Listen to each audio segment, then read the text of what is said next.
Welcome to Living Your Senior Life, the podcast where we talk about the things that make life after 50 richer. From staying active and healthy to discovering new adventures, we explore ways to make the most of every season of life. We're Mark and Debbie, and today we're talking about one of the fastest growing sports in the country. And yes, it has a name that makes a lot of people pause the first time they hear it. That's right, we're talking about pickleball.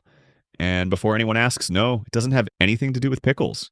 Well, at least not the edible kind. In today's episode, we're covering everything you need to know to get started.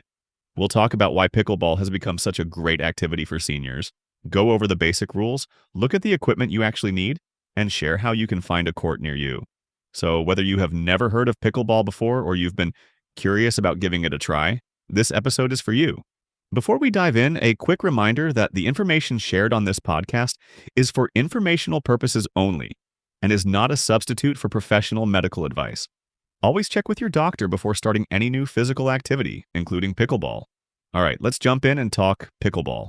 Have you noticed, maybe walking through your local parks lately, this very specific sound? Oh, yeah, that rhythmic thwack. Exactly. Thwack, thwack, thwack. Uh-huh. If you take a stroll on a Saturday morning or even drive past a community center on a Tuesday afternoon, you have absolutely heard it. It's basically becoming the default soundtrack of public spaces everywhere right now. It really is. And if you know, you know. Mm-hmm. We are talking about the phenomenon that is completely taking over the country, especially for the 50 and over crowd. Right. And yet, despite the name, it has surprisingly nothing to do with actual pickles. I mean, it's a great name, but yeah, no pickles involved. So today, we are doing a comprehensive deep dive into the world of pickleball. We're drawing entirely from this incredibly detailed guide featured on the Living Your Senior Life blog. A fantastic resource, by the way. Yeah, it's aptly titled Pickleball for Seniors: Benefits, Rules, and How to Start. So what's our game plan for today? Well, our mission for today's deep dive is to basically break down this entire ecosystem for you. We're going to look at the actual mechanics of the game, the surprising health and cognitive benefits. Which are huge. Huge. And we'll cover the rather quirky history behind it, plus some essential safety tips you absolutely need to know. Because safety first, always. Exactly. We want to explore exactly why this hybrid sport has become the perfect antidote to both physical aging and social isolation. And by the end of this, we're going to give you the exact blueprint for getting started yourself. Even if you haven't picked up a piece of sports equipment in decades, right? Even then, it is entirely accessible. So when you first look at pickleball, it almost looks like a chimera of racket sports. Right. That's a good way to put it. It's this wild Frankenstein mashup. Imagine taking the basic structural concept of tennis, mixing it with the agility and court size of badminton, and then shrinking the equipment down to the vibe of ping pong. Right. The court is significantly smaller than a tennis court. Yes, specifically, it's the exact dimensions of a doubles badminton court, which is just 44 feet long, and the net is lowered down to 34 inches in the center. And the serves are completely different, too. Right. Every single serve is underhand. You use the solid paddle, which honestly looks like an oversized ping pong paddle, and you hit a lightweight plastic ball covered in holes. Very much like a wiffle ball. Exactly. And, you know, the way that specific combination of elements creates such a massive appeal, especially for older adults, is really fascinating. How so? Well, when you look at traditional racket sports, like tennis, they demand an immense amount from the human body. Tennis requires explosive sprints across a massive 78-foot court. Just exhausting. It is. And it requires aggressive overhead serves that can cause severe repetitive strain injuries to the rotator cuff and shoulder joints. Pickleball systematically eliminates almost all of those physical barriers. I mean, the smaller court means you aren't sprinting marathons just to reach the ball. Exactly. And the lightweight gear completely changes the physics of the swing.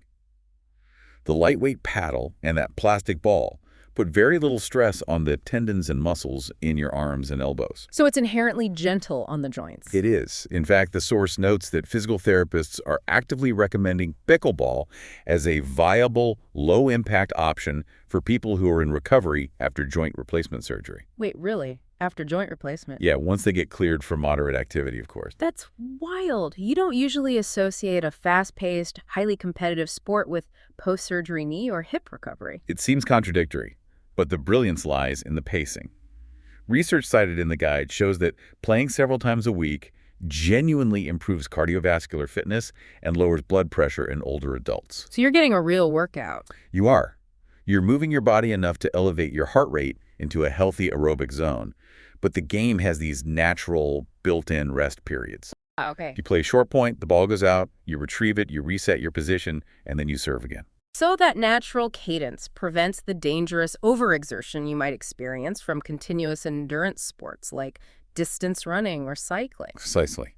You get the cardio without the burnout. Reading through the guide, though, one of the most surprising takeaways wasn't even about physical health. Ooh. It was the cognitive benefit. Pickleball apparently keeps your brain sharp. Yes. And if we look at the neurological demands of the game, it makes perfect sense. Think about what your brain is doing on that court. Right. You're engaging in rapid-fire quick thinking. You have to make real-time strategic decisions based on where your opponent is standing. And tracking that ball can't be easy. Exactly. You're constantly tracking a plastic ball that has holes in it, which means it catches the wind and moves unpredictably. Your brain has to calculate trajectory, speed, and wind resistance in milliseconds, and then tell your body how to react. That is a lot of mental processing. It is. That level of intense mental engagement builds and maintains strong neural pathways. And the research suggests this kind of active tracking may actually help delay cognitive decline as we age. Wow. And that spatial awareness has to play a massive role in physical balance too, right? It plays a crucial role. The hand-eye coordination, combined with the lateral footwork, the quick side-to-side movements you make to reach the ball trains your body's proprioception. Proprioception, that's your body's ability to sense its movement and location in space, right? Exactly. And over time, that improves your overall dynamic balance. For seniors, improving balance is critical because it directly reduces the risk of falls in everyday life. That makes so much sense. Yeah, if you can lunge for a pickleball and catch your center of gravity, you're much less likely to lose your balance stepping off a curb or navigating a flight of stairs. So it's actively protecting your brain, protecting your joints, and keeping you on your feet. Basically, yes. But I want to shift to something the guide highlights as perhaps the most powerful benefit of all. The social aspect. Yes. Pickleball is a documented mood lifter. It actively fights the epidemic of social isolation. If you're listening to this right now and you feel like making friends as an adult is incredibly difficult, this sport seems to have solved the formula. It's a vital point to consider in the context of the modern world. Loneliness is recognized as a genuine public health crisis, particularly for the 50-plus demographic. Right.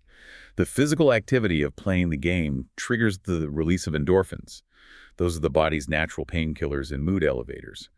But when you combine that chemical boost with the environment of the game, the results are profound. The environment seems inherently designed for socialization. The author of the blog post noted that one of the things people mention most is the open play culture. Yes, open play is fantastic. You don't need to organize a group of 4 friends to go play. You can just walk onto a public court as a total beginner by yourself, put your paddle in a designated rack to hold your place in line, and you are instantly welcomed into a rotation of players. That built-in community is the secret ingredient.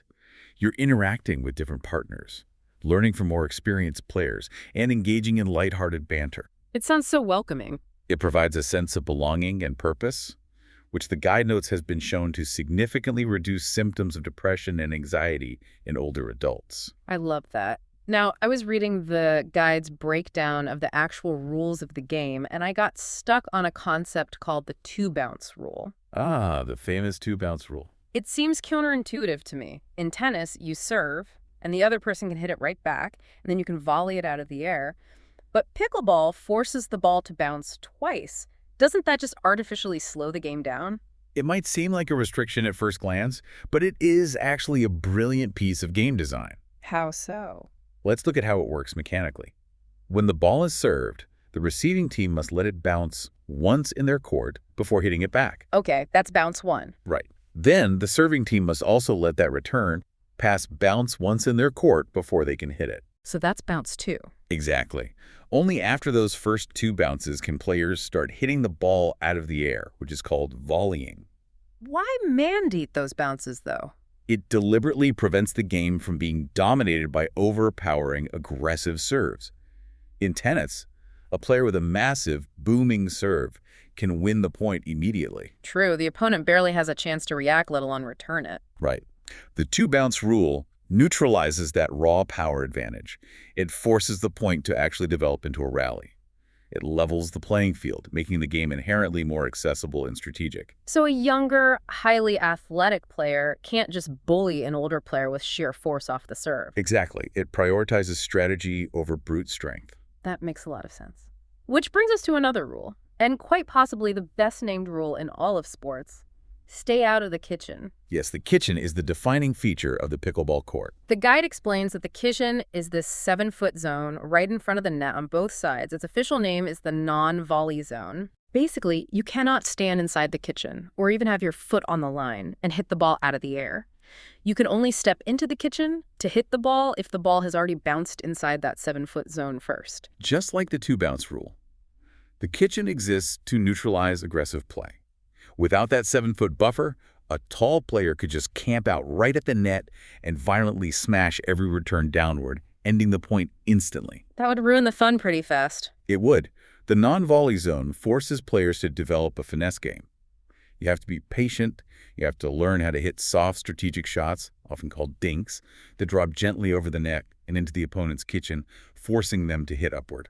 So the game is really a chess match disguised as a racket sport. Absolutely. Now, if you are listening to this and thinking you want to try it, what do you actually need? The gear breakdown in the guide is surprisingly simple. Your main tool is your paddle. Right. No strings like a tennis racket. They are solid surfaces. But the guide mentions different materials: wood, composite, carbon fiber. It can be a bit overwhelming if you've never bought one. It can be. To simplify it based on the guide's recommendations, wooden paddles are the cheapest, but they are very heavy and offer the least control. So skip the wood. Generally, yes. When the guide mentions a composite paddle, think of it as the Goldilocks option for a beginner. Just right. Exactly. A composite paddle usually features a polymer honeycomb core sandwiched between fiberglass surfaces. What that means for you on the court is that it gives you a great balance of power when you hit the ball, without sacrificing the control you need for those soft finesse shots at the net. The guide also points out a crucial detail for listeners who might be dealing with arthritis, tennis elbow, or general wrist issues. Paddle weight. Yes. Pay very close attention to the overall weight of the paddle. You should actively look for a lighter paddle, ideally something in the 7 to 7.8 ounce range. That is vital advice. A paddle that weighs 8.5 ounces might not sound heavy when you hold it in the store, but after swinging it 200 times during a match, that extra ounce exerts a massive amount of torque on your wrist and elbow joints. Ouch. Opting for a lighter paddle is a simple preventative measure against joint strain. Speaking of gear, here is a detail about the balls that most beginners have absolutely no idea about until they are standing on a court wondering why their shots are going wild. Indoor versus outdoor. Yes. There are actually entirely different balls designed for indoor versus outdoor play. The physics of the game change drastically based on the environment, and the equipment has to adapt. Outdoor balls are manufactured using harder plastic, and they feature smaller, more numerous holes, usually 40 of them. Okay, 40 holes for outdoor. Right. This heavier, denser design helps the ball cut through the wind and maintain its trajectory. Indoor balls, which you would use on a gymnasium floor at a rec center, are slightly softer, lighter, and have fewer, larger holes, usually 26. So what happens if you mix them up? If you try to use an indoor ball outside on a breezy day, the wind will catch those large holes and the ball will float away unpredictably. You will have a very frustrating time. Good to know. And if you don't have a partner but want to practice the mechanics of hitting those balls, the guide mentions that pickleball ball machines actually exist. They do. You can set them up to practice solo, adjusting the speed, the frequency, and the type of serve. It sounds like a fantastic way to drill your muscle memory. It is a great training tool. However, as we discuss gear and getting out on the court, we really need to address a critical segment of this deep dive: safety. Yeah, the source material included a very grounding comment from a reader named Stacy. Right. Stacy pointed out that she sees plenty of people getting hurt playing pickleball, particularly suffering from ankle and leg injuries. I noticed that comment too. It was a sobering reality check amid all the enthusiasm. It forces us to take a slightly more cautionary tone. While pickleball is celebrated as low impact, it is still a dynamic sport that requires physical exertion. There are absolute non-negotiables for injury prevention, and it starts from the ground up. Which means we need to talk about shoes. The guide is incredibly emphatic about this. If you take nothing else away from this deep dive, let it be this: do not, under any circumstances, wear running shoes on a pickleball court. Please don't. Let's look at the biomechanics of why that is such a dangerous choice. Running shoes are engineered specifically for forward motion. Right. They have a thick, elevated heel that is designed to absorb the impact of a forward stride and propel you straight ahead. Pickleball, conversely, is a game of lateral movement. You're constantly making quick side-to-side lunges to reach the ball. Exactly. Running shoes do not provide lateral stability. If you lunge sideways in a running shoe, that thick, elevated heel can easily catch the court surface. And because there is no side support, your foot rolls over the edge. And that's how you get a sprain. It is the primary cause of severe ankle sprains and Achilles injuries on the court. So what should a player look for instead? You must wear proper court shoes. Court shoes are designed with a wider, flatter base that keeps your foot closer to the ground, and they feature reinforced, stiffer sides specifically engineered to support lateral footwork. Which prevents your ankle from rolling during a sudden change of direction. Precisely. Court shoes are mandatory. Okay, so shoes are handled. The next major safety rule the guide outlines is about how you move your body on the court, specifically regarding balls hit over your head. The cardinal rule is never backpedal. This is a major safety hazard and the leading cause of backward falls for older adults on the court. It's so tempting, though. It is. If your opponent hits a deep lob and the ball goes over your head, human instinct often tells you to take quick, shuffling steps backward while keeping your eyes on the ball. Do not do that. Why is it so dangerous? Backpedaling immediately throws off your center of gravity, and all it takes is catching your heel on the ground to result in a dangerous fall backward, which can lead to wrist fractures or head injuries. So the guide says the correct technique is to physically turn your body around, run forward toward the back of the court to where the ball is going to bounce, and then hit it. Turn and run forward, never walk backward. It requires overriding your instinct, but it is essential for safety. The guide lists a few other critical preventative measures, too. You need to perform a dedicated 5 to 10-minute dynamic warm-up before playing because cold, stiff muscles are highly prone to strains. Absolutely. You should strongly consider wearing protective eyewear. The game moves incredibly fast at the net, and those plastic balls can deflect right at your face. Better safe than sorry. If you're playing outdoors, hydrate constantly, wear a hat, and be acutely aware of heat exhaustion. And of course, clear this new physical activity with your doctor first, especially if you have existing cardiovascular or joint conditions. Consulting a physician is always the smartest first step.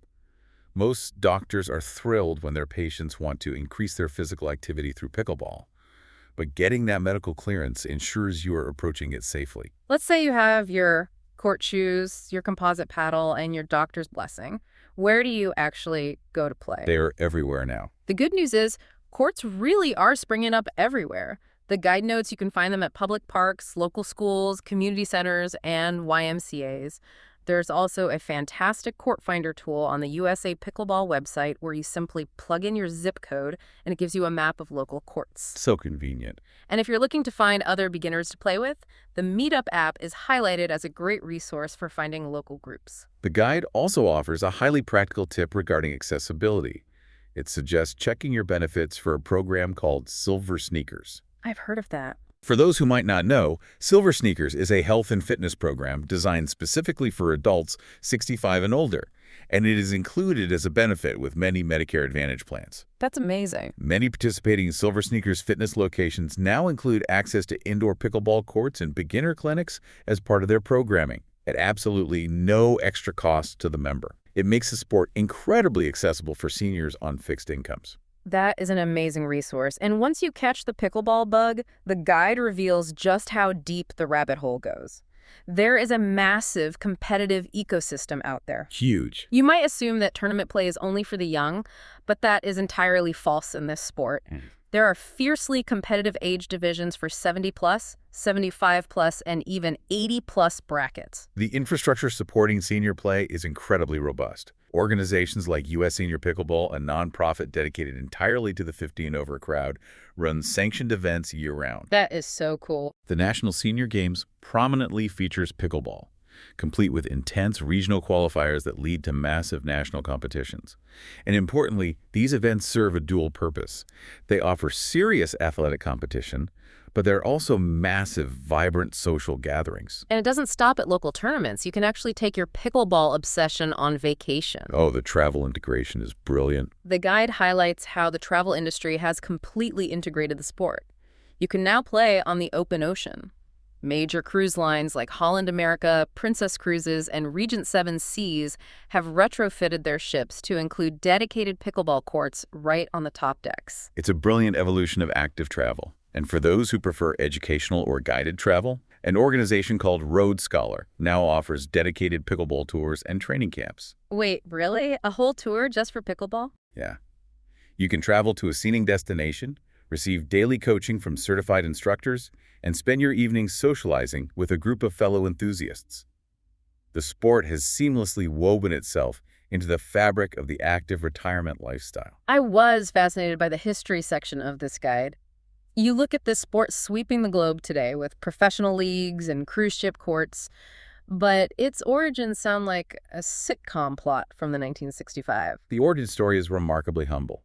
The guide takes us back to the summer of 1965 on Bainbridge Island, Washington, a short ferry ride from Seattle. The invention of the game involved three local dads, Congressman Joel Pritchard, William Bell, and Barney McCallum. And they invented this nationwide phenomenon for the most universally relatable reason imaginable. Their kids were complaining that they were bored during the summer. Necessity truly is the mother of invention. The dads essentially scrounged around the property looking for activities. They found an old badminton net, but they couldn't find the shuttlecocks. So they improvised. Exactly. They lowered the net, grabbed some ping pong paddles that were lying around, found a plastic perforated wiffle ball, and just started experimenting on an old asphalt court.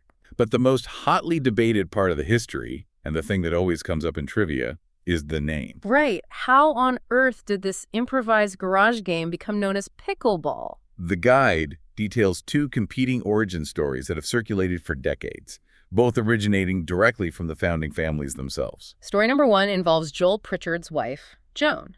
Joan had been a competitive rower in college. According to her version of events, she named the game after a pickle boat. A pickle boat. Now, if you are not familiar with crew terminology, a pickle boat is a term used for a mismatched, leftover group of rowers who get thrown together in a boat at the last minute to compete.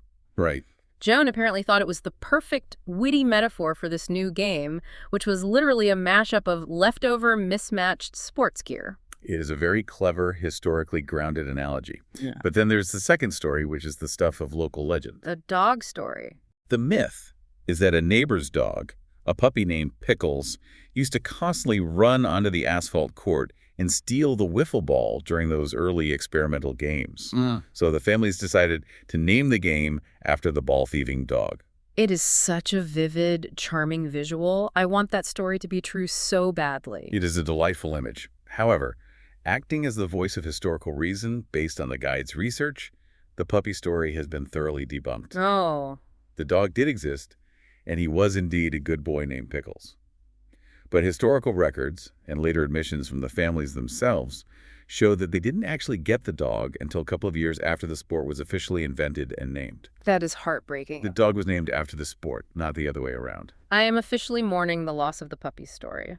But I have to admit, Joan's pickleboat concept is wonderfully fitting. It really was a mismatched assortment of leftover equipment that coalesced into something brilliant. The metaphor holds up perfectly. So what does this all mean for you? If you are listening to this and you are over 50, or honestly, any age pickleball offers this incredibly rare combination of benefits. It really does. It is a low-barrier, highly social, and scientifically proven way to improve your cardiovascular health, engage your cognitive tracking skills, and build a vibrant community. If you want to get started, your checklist for this week is simple. Very simple. Use the online finders to locate an open play session near you. You don't even need to buy a paddle right away. Almost all community centers have loaner paddles you can borrow. Just make absolutely sure you're wearing those proper flat-soled court shoes for lateral support. Yes, no running shoes. Step onto the court, put your paddle in the rack, and introduce yourself. You might walk on feeling a bit intimidated, but the community is so welcoming, you will likely walk off with new friends and a new, healthy obsession. You know, it really makes you think about the bigger picture. How do you mean? Well, pickleball was born out of sheer boredom, pieced together from the leftover parts of other sports, just like a pickle boat. And yet it became a nationwide phenomenon that actively combats aging and isolation. It's pretty amazing. It raises a fascinating question for you to ponder. What other massive innovations or simple remedies for modern loneliness are just waiting to be discovered by creatively remixing the everyday tools we already have lying around in our garages? And that's a wrap on today's episode of Living Your Senior Life. We hope this episode gave you a helpful introduction to pickleball and maybe even inspired you to give it a try. It's a fun way to stay active, meet new people, and add a little friendly competition to your week. If you enjoyed today's episode, be sure to follow or subscribe so you don't miss future conversations about health, hobbies, travel, and all the ways to make life after 50 fulfilling and enjoyable. You can also visit us at livingyourseniorlife.com, where you'll find helpful articles, resources, and ideas for living well after 50. Thanks for spending part of your day with us. And as always, until next time, take care of yourself and live your best senior life.